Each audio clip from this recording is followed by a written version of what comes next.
I become an atheist. I'm sort of one of these like angry atheists, where I'll like argue with people who say that they're religious, and I pretend that I'm smarter than everybody else. And it was like very embarrassing in hindsight. But, I go back, and so just a flaw that I have, all of us have many flaws, many virtues, but a flaw that I have is I wanted to rise above. Now, where it came from a good place is I wanted stability. I wanted a decent income. I wanted to provide my kids that stability that I didn't have. But where it was a very bad thing is I cared way too much about what credentials I had. Where did I go to school? How much money that I made? And so this sort of new atheism actually was like the perfect philosophy for the creed of a kid who just wanted to get ahead. I wanted to make as much money. I wanted to have the most prestigious profession. I was super ambitious for ambition's sake.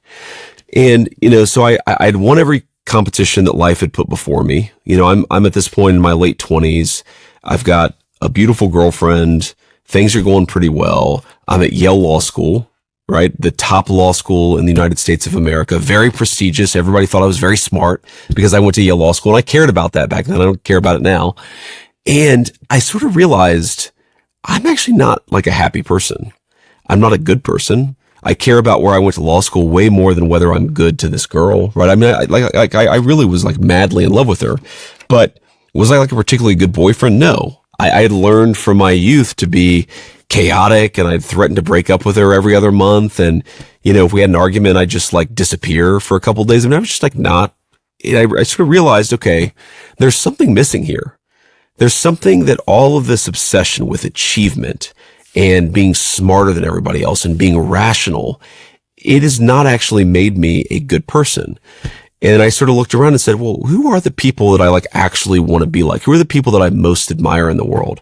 And I slowly realized that the ones who were the most virtuous, the ones who were the best at the things that actually mattered, they were Christians. And their faith motivated not an obsession with getting ahead, but an obsession with treating people well, or an obsession with developing the strength of character that mattered so that you could withstand, very tough circumstances. And I started to think to myself, okay, wait a second.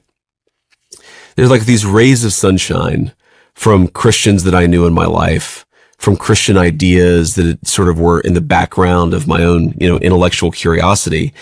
And if there are all of these rays of sunshine where Christianity seems to be warmer and truer than something else, maybe the rest of it actually has something to be said for it too.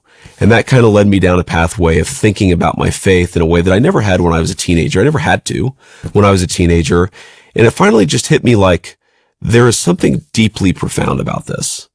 And at first it was an intellectual thing, right? But over time, it became a more emotional and more practiced thing. And eventually I got baptized. I'd never been baptized as a kid. And, even though my wife is not Christian, I force her to take our 3 kids and husband to church every single week. And she's remarkably patient about it. But it's one of these things where it really did transform me, but in